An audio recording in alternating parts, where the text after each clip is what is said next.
Hi everybody, I'm Jeff Youmans, and this is the Youmans Report for May 9th, 2017.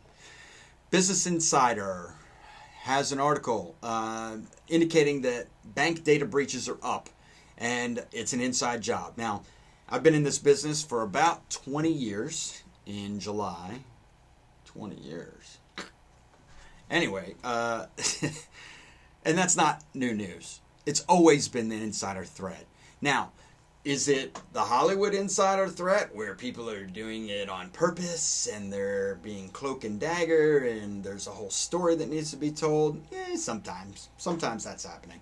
But 95% of the time, the insider threat is just either by mismanagement or uneducated security practitioners or folks that are just careless.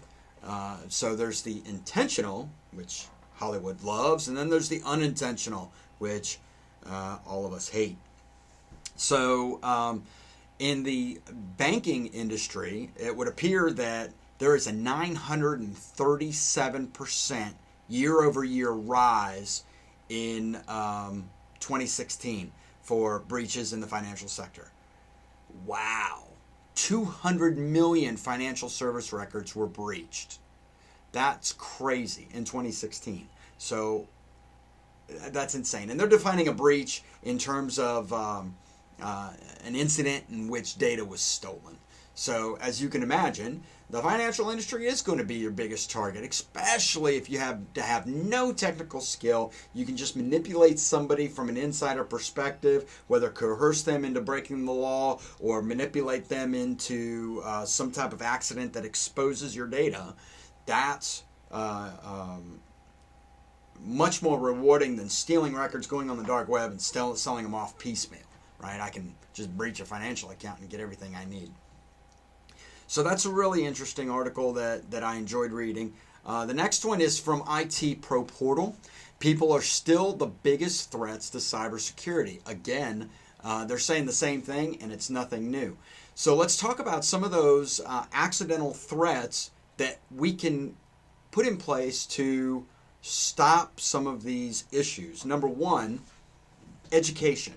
Education and training is the primary issue. I don't think that we as a society are taking IT security seriously enough, and I'd like to give a big old shout out to Education Secretary Betsy DeVos. I think what we need to do is start talking about post-secondary education and putting this stuff into public high schools. We're training people how to use computers. We're not training them how to secure computers. And that's where the next stage of evolution is going to be. Either we're going to just give up all of our information and not have a capitalistic society, or we're going to start training people earlier and earlier how to be security professionals and how to pay attention to security. So all of that feeds over to the C-suite. The C-suite is going out. They're buying multi-million dollar, tens of thousands of millions of dollars of equipment and applications, and they're putting them in place, and then they're not training the people to use them properly. So, you have these governance, risk, and compliance applications that aren't being used properly. You have these security event managers that aren't being used properly, that aren't bringing in the right log files. You're having Active Directory and other structures be put in place, and you're not setting up a good segregation of duties model. Segregation of duties is essentially giving people rights to do things that they have a need to do and nothing more. If I'm a firewall admin, why do I need database access?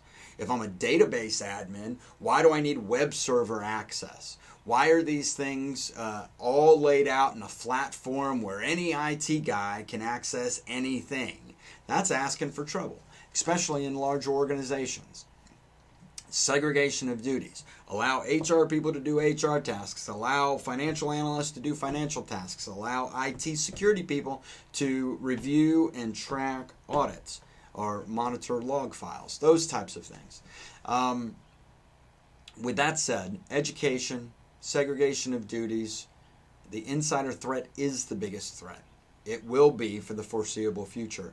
I strongly encourage the C-suite to not only buy these advanced tools and implement advanced technologies, but also train the people on how to use them. Send them to independent experts. Thanks, and I hope everybody has a great night.